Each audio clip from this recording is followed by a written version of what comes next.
Beh, c'è molto silenzio qui e penso che il silenzio sia il punto di partenza di ogni creazione. Vorrei che tutto fosse silenzio prima di cominciare.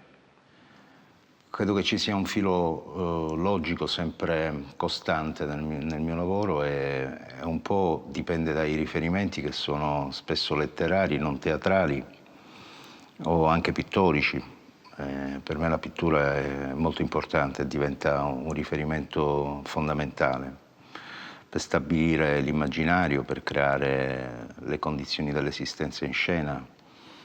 Molti miei riferimenti nascono dai miei studi di anglista. Per esempio potrei citare il mio lungo lavoro sull'Ulisse di Joyce, che ancora non è terminato, o una felice trasposizione della Terra desolata di Eliot. Amo moltissimo lavorare con gli attori, creare degli spazi che diventano anche dei luoghi da abitare, da vivere, e raccontare soprattutto l'uomo, l'uomo con le sue forze, con le sue debolezze, fragilità, anche in una maniera esterna a una storia narrativa. Per cui spesso il teatro che faccio è un teatro anche di frammenti accostati l'uno all'altro in maniera forse musicale, analogica e non narrativa.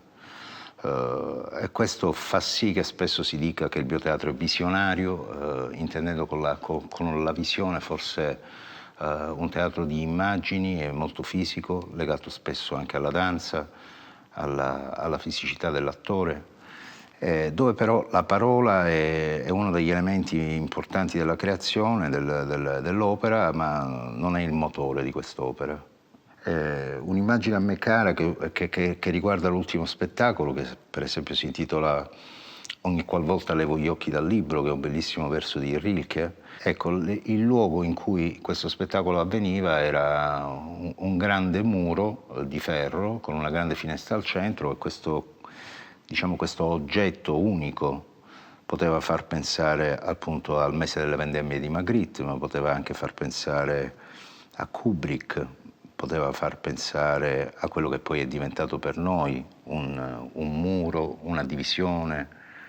Ci sono sempre delle soglie nei miei spettacoli, ci sono sempre delle aperture, c'è sempre un dietro, c'è sempre una soglia e poi c'è sempre un davanti, quasi come se il dietro fosse il giardino dei poeti, quello che io chiamo il giardino dei poeti, cioè quello in cui si attende che qualcosa possa maturare e far sì che ci si possa presentare sulla soglia agli occhi estranei del pubblico e poi addirittura avere il coraggio di passare la soglia e di recarsi verso il luogo della rappresentazione. E quindi mi interessa che poi alla fine quello che arrivi o che si concretizzi o che si formi sia soprattutto un luogo e un momento di emozioni vive della carne, di chi osserva, del cuore e non solo del cervello, ma anche del cervello. Allora, poi questo posto qui, il posto dove lavoro, era non molto tempo fa una falegnameria. E quando l'ho acquistato questo spazio, stavano proprio i macchinari e il falegname dell'epoca. E per me è stato anche uno shock, perché io sono figlio di un falegname, quindi quando sono entrato qua dentro ho rivisto esattamente quello che era la mia vita quando ero piccolo, quando andavo a giocare tra i trucioli e il legno. E quindi, non lo so, ho comprato questo luogo per ritornare lì da dove ero partito. Chissà, forse significherà qualcosa.